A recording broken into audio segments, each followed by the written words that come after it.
Hello, friends, and welcome to the Marble and Sand podcast, a podcast for health and wellness with a focus on vegan lifestyles and vegan eating. Hello, and welcome to episode 6 of the Marble and Sand podcast. In today's episode, I'd like to discuss the film Seaspiracy and my thoughts and opinions on it. The film, in my opinion, was very eye-opening. I haven't consumed any fish or seafood products in about 10 years. So it's definitely not something that's new to me. One of the reasons that I became vegetarian 10 years ago was because of all the ill effects I had read about that come from consuming animal products. In particular, when it comes to seafood, and especially salmon, catfish, tilapia, and the fish products, I know that there's a concern for a lot of mercury. And also the fish can possibly contain a lot of microplastics because a lot of plastic waste ends up inside the ocean and it disintegrates, and the fish actually eat those products while they're consuming their regular diet of other small fish or other sea animals, other algae products. So they're consuming all the waste that we put in there to begin with. One of the big revelations for me from the movie was the amount of possible slavery that exists in the fishing industry.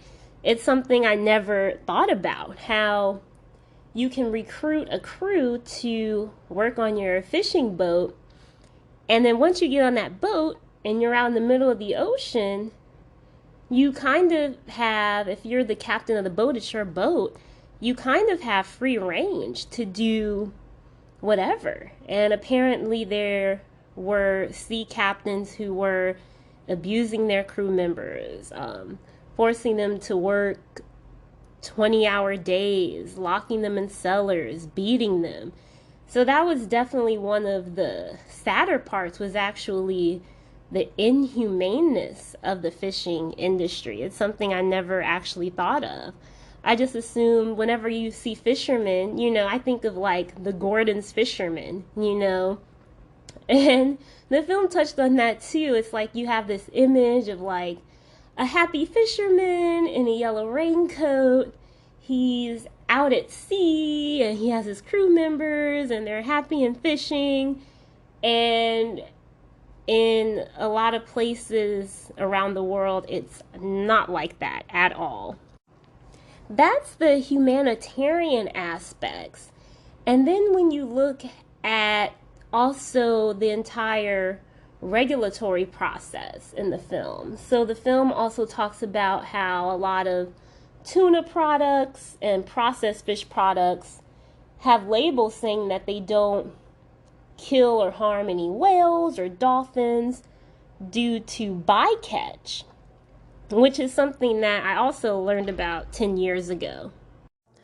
Consumers purchase these products and they believe, okay, well, no dolphins were harmed and no whales were harmed to create my tuna product or create my salmon product. So this is great. I can eat this and not feel guilty or feel like I'm contributing to the harm or detriment to the ocean ecosystem.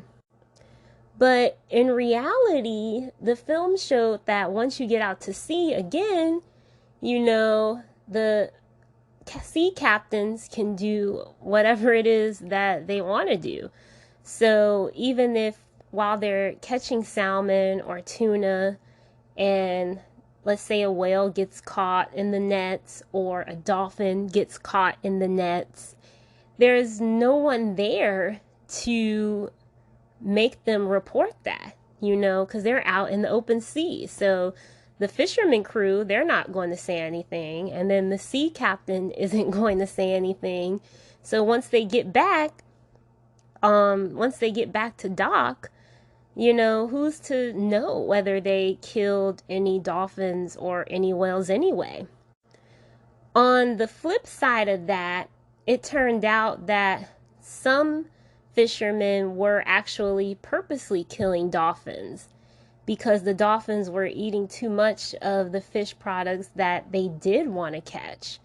So they were purposely killing the dolphins so that there would be more supply of the fish that they want to catch, which is, again, extremely horrible. And that was something else I didn't think of, because before I'm thinking, okay, well, if they do kill the dolphins or the whales, it's by accident. It's not intentional anyway. But now seeing this film, it's like, okay, well, they're actually purposefully killing the dolphins because they're consuming too many fish. And that leads to another issue, is that we really are overfishing.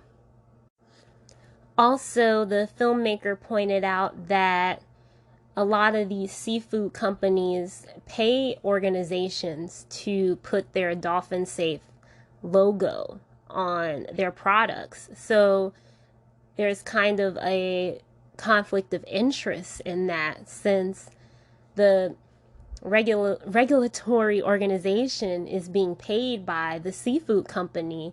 They don't really have an incentive to penalize the seafood company. So there's that conflict of interest. The overall message of the film Seaspiracy is to definitely consume less fish. I believe that was the overall message, because it also talked about how a lot of the plastics that are in the ocean aren't from consumer products, but actually from fishermen waste. So again, once they're out in sea and they have all these nets they're using, they have all these contraptions and devices they use to catch their fish, once they're done with it, they don't leave it on the boat. So they throw it out.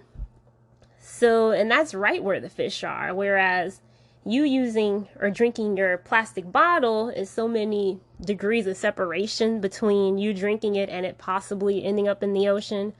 Whereas the plastic that the fishermen are using and that they're throwing out is right there. They're throwing it out right in the ocean where the fish are. So of course that's going to be the most impactful way that the fish, the dolphins, the whales consume the products. I definitely don't think it's great to consume plastic. Obviously, consuming a lot of plastic is overall bad for the environment because it takes so long to decompose. I do think we all need to use less plastic, and the plastic we do use needs to be recyclable. But certainly, I do think probably the main fault of the detriment to the oceans and the sea probably is due to certain corporations, more so than the individual. Like we all use less straws, we're all using recyclable plastic and then recycling it. We're all using more. I love seeing products made from bamboo fibers and more natural fibers. I think that's so great. And we're all doing that. So, but, who's to say that the corporations and larger entities are doing that?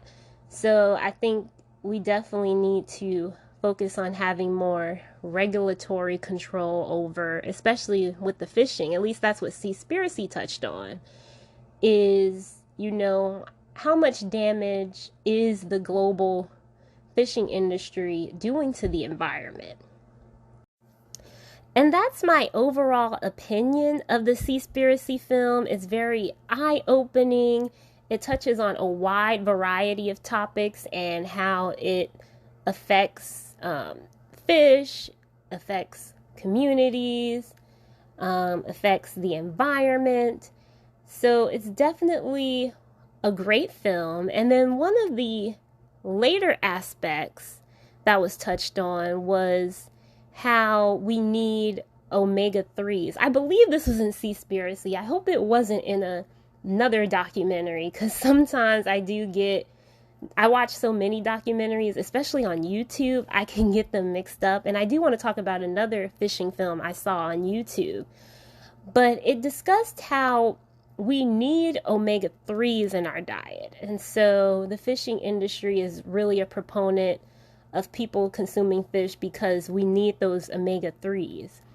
But the only reason that the fish have omega 3s is because they consume the plants and the algae that's in the ocean.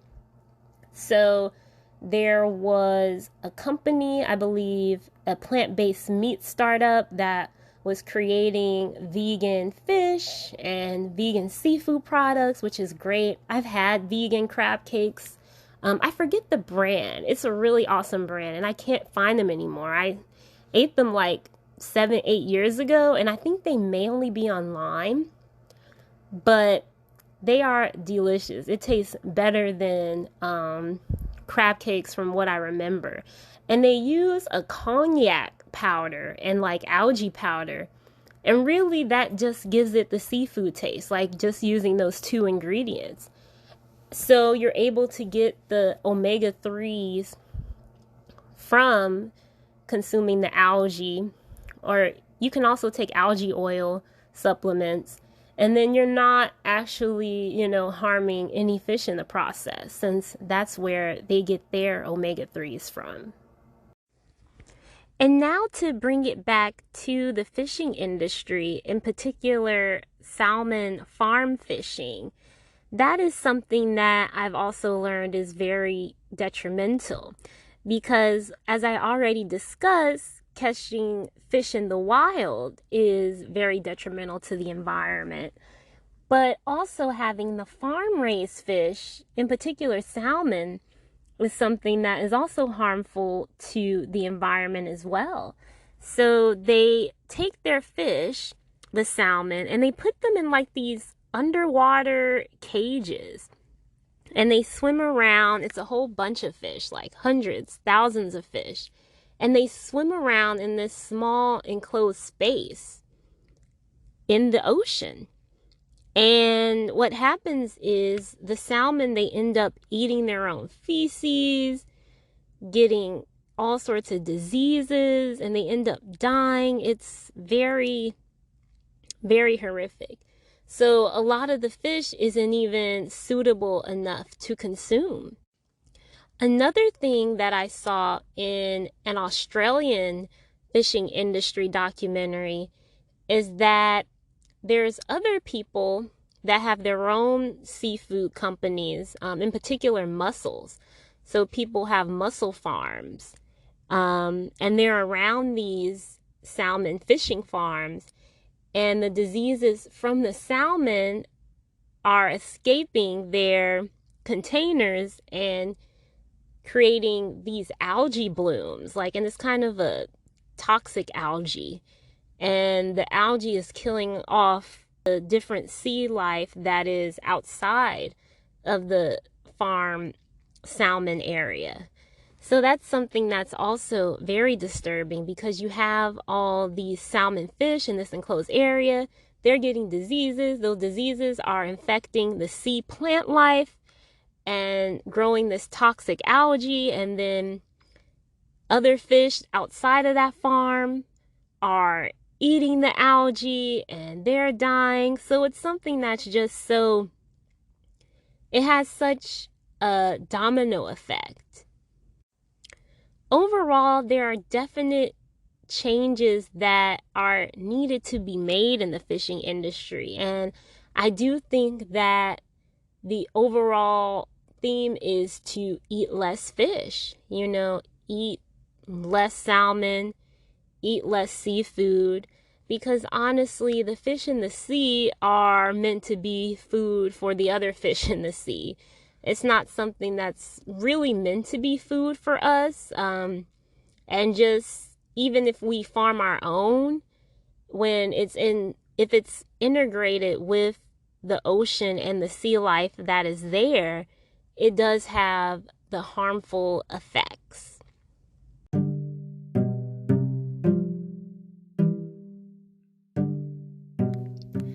And this concludes episode 6 of the Marble and Sand podcast.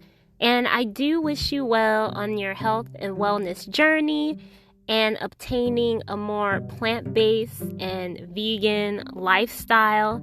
I do think it's something that's best for the environment at large. And I hope you're able to implement less seafood and less meat in your overall diet and lifestyle.